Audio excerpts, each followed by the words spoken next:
Today we end the debate. We're going to be comparing 4 Gibson Les Paul standards from the years 2000 to 2013 and determine which one is the best.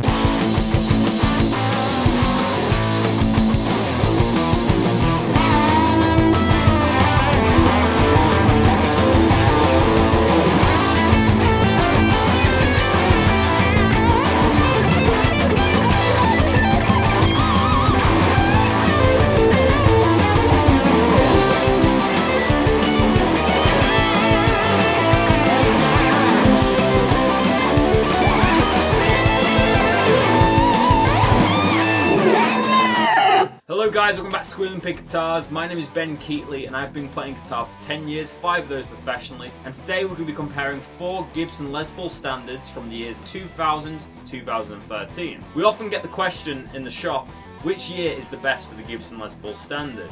And typically we say 2000 to 2009 is a great era to get a Les Paul standard from the Gibson's USA line. But today we're going to compare if that really is true and what the differences are between an old spec Les Paul standard from the Gibson USA line to a modern one. We would have loved to have got a more modern example, but for today we're going to concise it into the years 2000 to 2013. So without further ado, let me show you the guitars. So here is our first Les Paul standard. This comes in a gorgeous cherry sunburst. It's a very classic look for a Gibson. So this guitar has some oddball specs. We basically have a 498 series bridge humbucker and a 500T in the neck, which are some interesting choices for a Les Paul standard as you usually find burst buckers. Construction of these guitars are going to be very similar. This obviously has a 2-piece plain maple top, which shows off that cherry sunburst nicely. We've got mahogany back, which happens to be 2 pieces, and mahogany neck.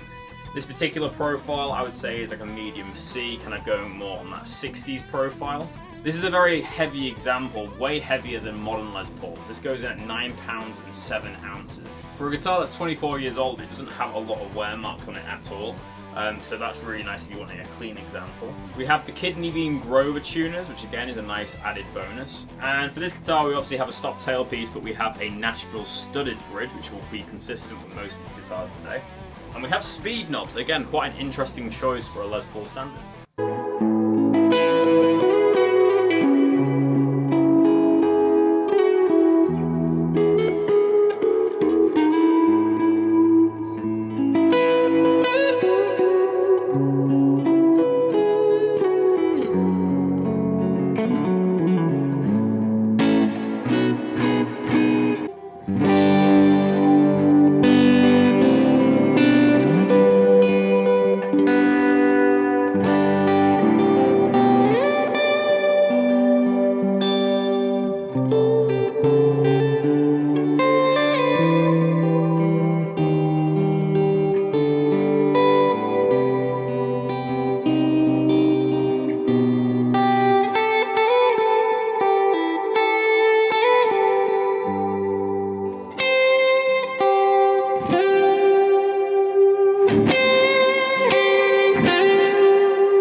This is our second guitar now. This is from 2005, so this is 5 years on from the previous standard. You can see we obviously have a different finish. This is a natural finish.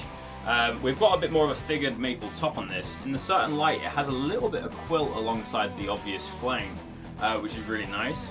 We have a full weight mahogany body. This one is a little bit lighter at 9 pounds 1 ounce. Got a 2-piece mahogany body, mahogany neck. This has the same 60s profile. I'd say it's a tad slimmer than the other one, but pretty much staying the same on the specs wise. We have the Nashville stop tailpiece and bridge, and we have burst bucker pro pickups in this, so it's a bit of an upgrade from the other pickups. Burst buckers have a really nice tone to them, kind of simulating a PAF, but they are wax pointed, so they're a little bit more hairy and a little bit more bass heavy. We have a rosewood fingerboard on this one. This example is really nice and dark. And we also have Gibson Deluxe tuners on this one, so it has a bit more of an authentic vintage look. I'd say the finish on the back is a little bit darker red and is a little bit more in line with what you see in the custom shop. Also, the headstock has a little bit more pronounced shoulders and it looks a little bit more custom shoppy, if that makes sense. But this is a really nice example from 2005.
So here is guitar number 3. This is from 2009. It's a Les Paul Standard in Iced Tea.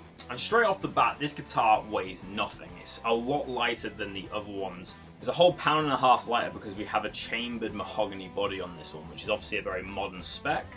We have a highly figured AAA flamed maple top, which is 2 pieces. We also have the Tone Pros locking stop tail and bridge with that kind of Nashville studded system. The purpose of this is to lock that stop tail so when you change the strings it doesn't move. This one's gone through a Plek machine, as you can see. I think that was the previous owner who's done that, so this is set up very well. Other than that, we have typical construction for a Gibson Les Paul. So you have 2-piece maple top, mahogany back, mahogany neck. The mahogany neck on this one is a slim 60s again. We have a rosewood fingerboard, and we actually have locking tuners on here. These are Grover Keystone locking tuners. Again, in terms of pickups, we have Burst Booker Pros in here, which you'd typically see for this era. Burst Bookers are really good pickups, trying to kind of mimic that PAF sound. They are potted, so they're a bit warmer sounding. You can tell in 2009 they were going for more of a modern market and trying to push the Les Paul into the future.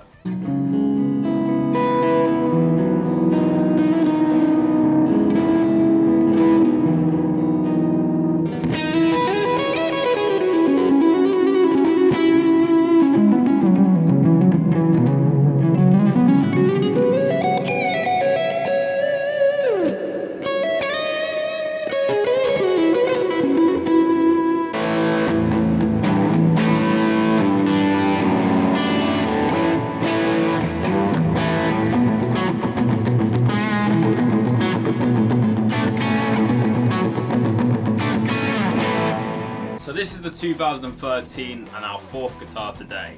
As you can see, we're going back to that kind of amber finish, but it's a little bit more yellowy in areas. The guitar's a little bit heavier than the 2009 example, but lighter than the 2000 and 2005. And the just overall look of the 2009 and the 2013 are drastically different from the 2000 to 2005. The lacquer on the 2009 and 2013 looks like it has more plasticized in it. It's a lot thicker, but it's a lot more heavy wearing. This guitar has barely any scratches on it, and it's not dulled down at all in its life. We also have the modern features on this, so we have Burst Booker Pro 1 and 2s. We have the Allen key adjustment on the stop tailpiece to keep it locked in. We have the Nashville style bridge. We've got a lovely brown natural finish on the back, which really shows off this body nicely. Again, we have Grover locking tuners. These are the kidney bean tips though.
So here are my final thoughts about this test that we've done today.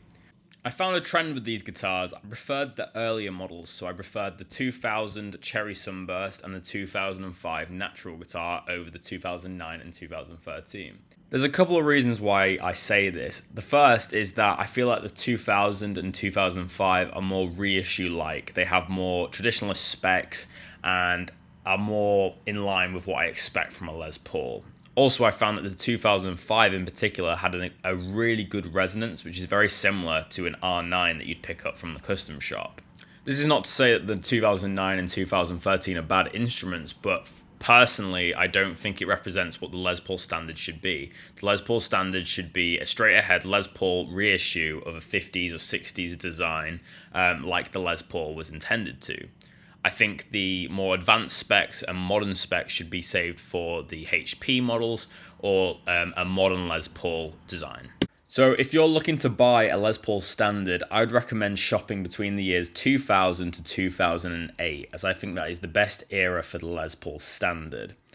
The Les Paul Traditionals in 2009 are also really good. I personally owned one a couple of years back and was really happy with that guitar. The guitar that wins today's episode is the 2005 Natural Les Paul. This guitar was absolutely buttery smooth. I loved it, and the tones that I got from it were just class. I really enjoyed playing this one, and I'd recommend this one out of the four. But thank you so much for listening today. I hope you've enjoyed, and I'll see you in the next video. Keep rocking, guys. See you soon.